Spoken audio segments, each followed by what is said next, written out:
एक छोटे से गांव में एक दिन दो अजनबी साधु आए। उनके कपड़े फटे हुए थे, चेहरे पर धूल थी और देखने में वे बहुत गरीब लग रहे थे।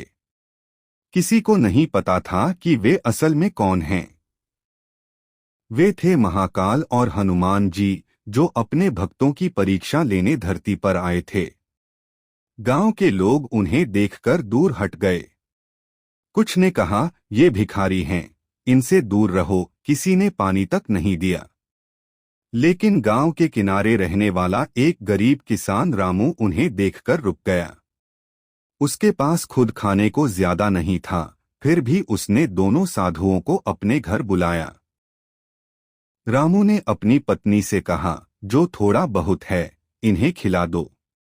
ये भी भगवान के ही रूप हैं। उसकी पत्नी ने भी बिना सवाल किए सूखी रोटी और थोड़ा सा पानी परोस दिया।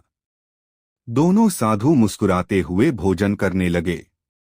भोजन के बाद महाकाल और हनुमान जी ने रामू से पूछा, तुमने हमें बिना जाने इतना सम्मान क्यों दिया?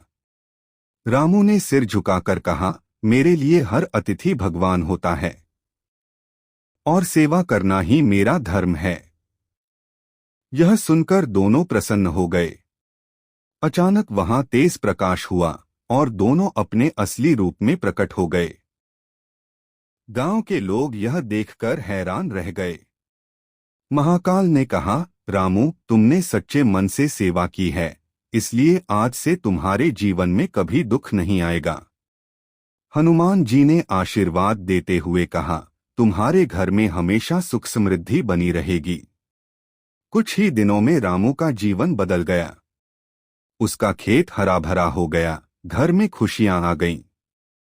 गांव वालों को भी अपनी गलती का एहसास हुआ कि उन्होंने गरीब समझकर उन साधुओं का अपमान किया था।